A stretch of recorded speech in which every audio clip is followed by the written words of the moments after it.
Thank you, Chairman. And Secretary, I'd like to thank you first. The new interactive online email system for tracking legislative inquiries, it's actually reduced the number of times that we've got to reach out to you guys, so I appreciate that. That's helped my office out immensely.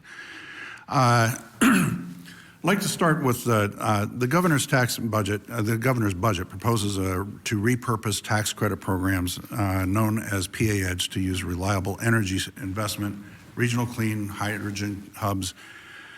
The budget also proposes to eliminate the manufacturing tax credit, local resource manufacturing tax credit, video game development tax credit, and waterfront tax credit.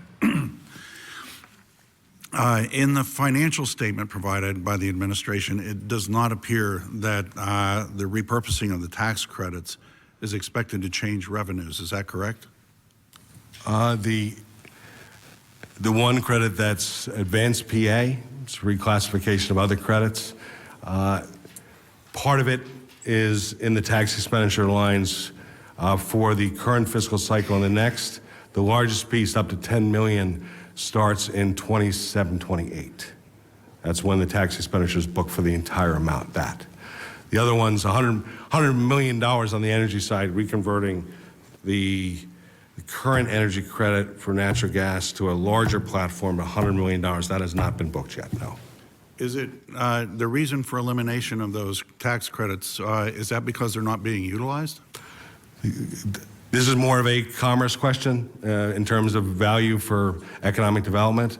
But the thought is that the reconversion to the platform that DCD is looking to will be a more effective way to utilize our limited tax expenditures to create economic opportunity. But it's relevant here because if they're not being utilized and then under PA Edge they start being utilized, then that's actually a cost to the Commonwealth.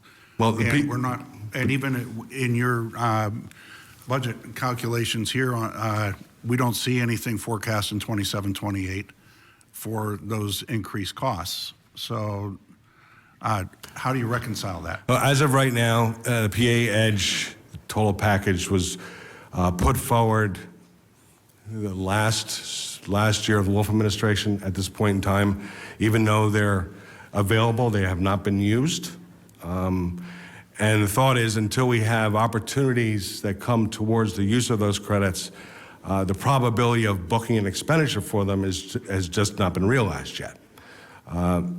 The credits have been reconfigured to allow for lower amounts of investment, lower amounts of job creations in order to see if we can actually utilize them. Because what we found was in the parameters of the credits as advanced several years ago, the requirements in order to meet and receive value from them was too high.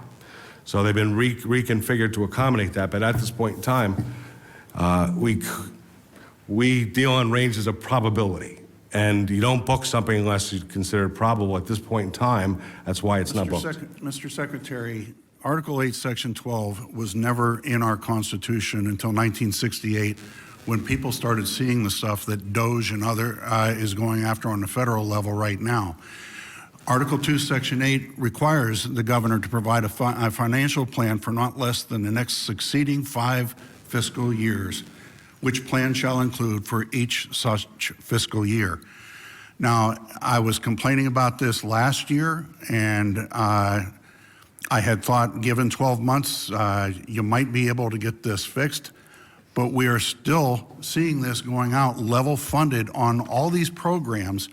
And when you did this in the 24-25 budget, you said, oh, you're basically saying in writing, there aren't going to be any increases to the cost of operating these line items. Are you speaking to tax expenditures, Senator, or are you speaking to appropriations? I'm talking about to the general fund tracking run. And on each one of these things last year, and I was asking this over and over again, why you have not projected those things out for 5 years as required under the Constitution with all these departments. And here we are again. Now all those numbers, you can throw them out the window. We knew you could throw them out the window last year, but you don't have any projected increases in the outgoing years.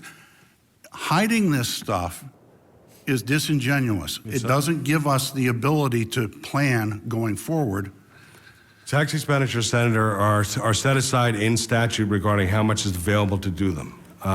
It wouldn't make sense to book a tax expenditure until you know the actual investment against that amount is probable. And the challenge with the EDGE credit at this point in time is we just have not seen any activity there. Once the activity, and our commerce people believe there's activity that would move towards actually taking advantage of those credits. With respect, Mr. Secretary, I'm talking about not just that. I'm talking about all of these line items. I can't speak to the rest of the budget. I can only speak to the parts of the budget that relate to the to my mission of my department, and that is tax credits, revenue. It does not relate to expenditures.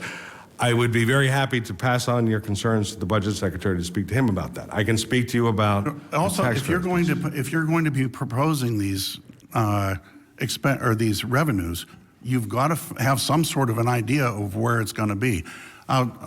Second round, I'll be asking. Thank you, Senator.